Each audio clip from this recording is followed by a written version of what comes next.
Hello friends, ఈరోజు మనం mango ice క్రీమ్ని ఎలా తయారు చేయాలో చూద్దాము. ఎంతో టేస్టీగా ఉండే ఈ మ్యాంగో ఐస్ క్రీమ్కి మామిడికాయ ముక్కలు ఫ్రెష్గా ఉన్నాయి, పండినవి, మంచి స్వీట్ ఉన్నవి ఒక 2 తీసుకోండి. ఇలా ముక్కలు చేసి పెట్టుకోండి. మిల్క్ పౌడరు, మీకు ఇష్టమైన మిల్క్ పౌడర్ ఏదైనా తీసుకోవచ్చు. షుగరు కప్పు, 2 ఇలాచీలు, బాదం, జీడిపప్పు, క్రీమ్. మనకి ఇది పాల మీగడతో తయారు చేసిన క్రీమ్. ఇది ఎంతో ఫ్రెష్గా ఉన్నవి తీసుకోండి అన్నీ.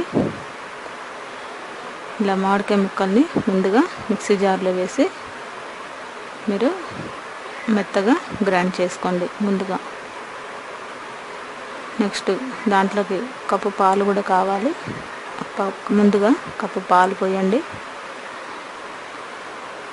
పోసిన తర్వాత దీంట్లోనే మిల్క్ పౌడర్ కూడా 1 కప్పు వేసుకోవాలి.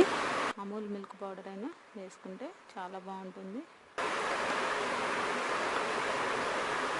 నెక్స్ట్ మనం దీంట్లో క్రీమ్, పాల మీగడ, మనం ఇంట్లోనే తయారు చేసుకున్న క్రీమ్. ఇది క్రీమ్ని వేసుకోవాలి. దీంట్లోనే షుగరు కప్పు, అన్నీ మోతాదులో, ఇలాచీలు కూడా 2 వేసుకోండి. ఇది మనం ఇలా మెత్తగా గ్రైండ్ చేసుకుంటే మెత్తని పేస్ట్ అవుతుంది మనకి. నెక్స్ట్ బాదం పప్పుని ఇలా చిన్న చిన్న ముక్కలుగా కట్ చేసుకోండి. బాదం పప్పుని కట్ చేసుకున్న తర్వాత ఒక ప్లాస్టిక్ బాక్స్లో ఈ ఐస్ క్రీమ్ని అంతా కూడా వేసుకొని దీన్ని మనం పైన ఈ జీడిపప్పులు, బాదం పప్పులను కూడా కావాలంటే ఇంకా చిన్న చిన్న పీసెస్గా కూడా మీరు కట్ చేసుకోవచ్చు.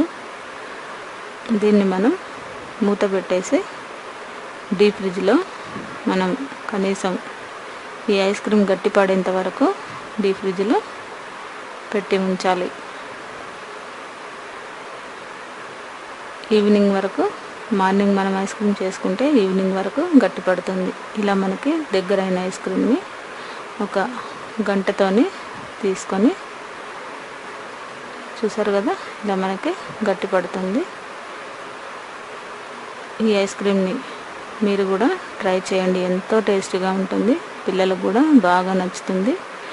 ఇంతకన్నా మించిన మ్యాంగో ఐస్ క్రీమ్ ఇంట్లోనే మనం ఎంతో ఫ్రెష్గా తయారు చేసుకుని పిల్లలకి ఇస్తే చాలా రుచిగా ఉంటుంది. పిల్లలు కూడా ఇష్టంగా తింటారు.